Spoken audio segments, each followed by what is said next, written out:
All right, so we're starting with division. 14 divided by 12 is 1. 12 times 1 is 12. Divide, multiply, subtract. 14 minus 12 is 2. Bring down the 0. 20 divided by 12 is 1. Divide, multiply. 12 times 1 is 12.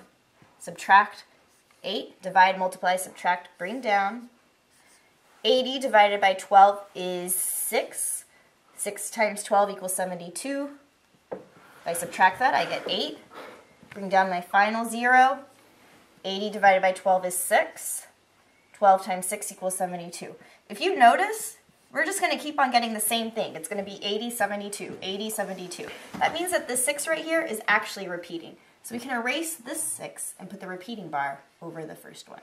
So, looks like 14 twelfths is equivalent to 1 and 1600ths with the repeating 6. So, another tape for you guys because we love you so much. This is Sunday.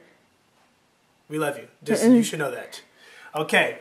Rocketeers will be able to plot decimals, fractions, mixed numbers on number line. Here we have a number line. As you can see, our boundaries here are 0 to 2, but we all know number lines are infinite. They go forever.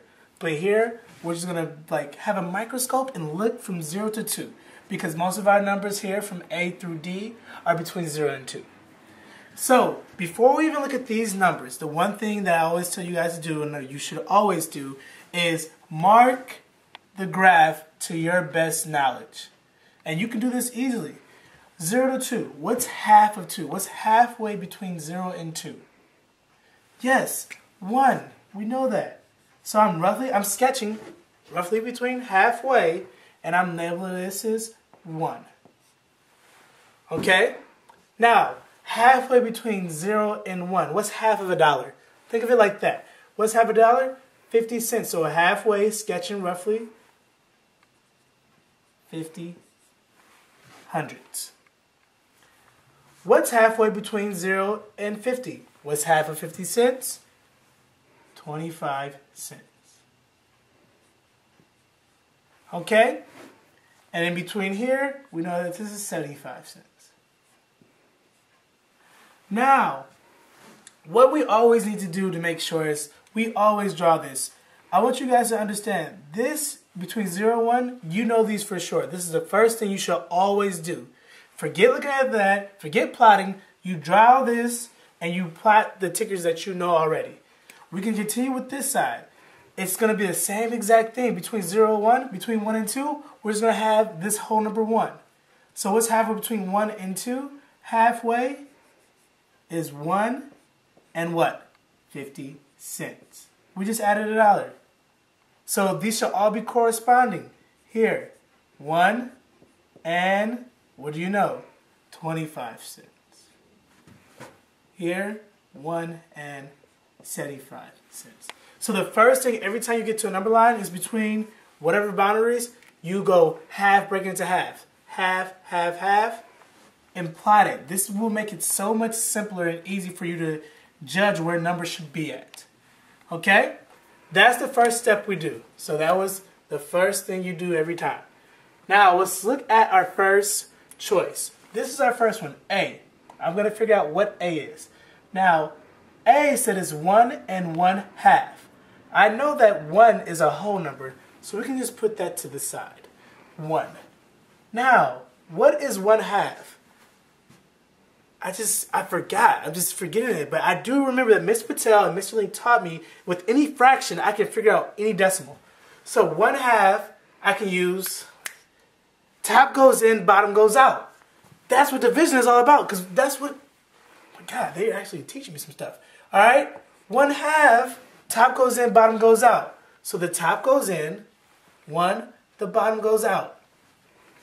Now, we know that this is going to be a decimal. So as Ms. Patel said, let's add a decimal and a 0. 2 goes into 1 0 times. Okay? 0 times. 2 times 0, 0 minus, same thing. How many times does 2 go into 10 now? 2 goes into 10 5 times. 5 times 2 is 10 minus 0. So our quotient, the answer here, is 5/10. That is what 1/2 is, and you guys all know that 1/2 is 5/10. I was just adding that to you. Now, we have to add that back to our whole number. Plus 5/10. Now, a lot of you guys have been making a lot of mistakes on adding. You would probably add 1 plus 5 is 0.6, which is incorrect. Remember, 1 has a decimal 2 with the 0 behind, so we can line them up. 0 plus 5 is 5. Our decimal comes down. 1 plus, there's a 0 here, 1.5. So now I know, and I write it here, that in decimal form, 1 and 1/2 is 1 and 5/10. Okay? From there, this is my first point, A. So I'm going to plot 1.5 on my graph. I'm going to look for it. I see that it's not going to be over here because these are all between decimals. 1.5. I'm going to plot it directly onto the graph. Onto the graph, not above, not under. On the graph. 1.5. I plot my point. After I plot the point, I write A above it. The reason I write an A above it is to let the person know that's reading my work that I know that this point is point A. Okay? Now I want you to take the next 30 seconds, pause it, and I want you to plot B. B is already in decimal form. I want you to plot that. So when Mr. Link left off with you guys, he told you to put this decimal on a number line. We have 65 hundredths. I hope you put it between these 2 points. It's greater than 50 hundredths, but it's less than 75 hundredths. So point B goes right about here. It's closer to 75 hundredths, so I put it slightly closer to this side. Now, our next fraction is 3/4. It's much easier to put things on a number line when you know what they are as decimal values because we can very easily compare the numbers. It's like having the common names for things. Comparing halves and fourths isn't really that easy. So I'm trying to get a common language. Now, some of you already might know what 3/4 is as a decimal, and if you do, that's great. If you ever forget, you always know what to do. You can turn any fraction into a decimal by adding? No. Subtracting? No. Multiplying? That's equivalent fractions. Dividing. The fraction bar is a division sign. Top goes in, bottom goes out. I'm going to turn this into a decimal. Go ahead and put my decimal up. Divide, multiply, subtract, bring down. 30 divided by 4 is 7. 4 times 7 is 28. I'm subtracting, bring down my 0. Divide, 20 divided by 4 is 5. 4 times 5 is 20. And I have 0 left over. So 3/4 is equivalent to 75 hundredths. If you notice, this point is actually already on our number line. It's right here. So I can go ahead and put a dot right where I put my tick mark. Good thing Mr. Lee told us to make those estimations for where things should go. The last step. I have 1 and 1/7. To do this one, I need to convert it to a decimal. How do I convert it to a decimal? I divide. So 1 and 1/7. I'm going to leave this 1 here by itself, and I'm just going to focus on the fraction to make it a decimal. So in the end, I'll have 1 point something. What we're trying to do is figure out what's going to go after the decimal point. Top goes in, bottom goes out. I'm turning this into a decimal. It's still 1. It just has the invisible details now in place. 10 divided by 7 is 1. 7 times 1 is 7. Subtract 3, bring down the 0.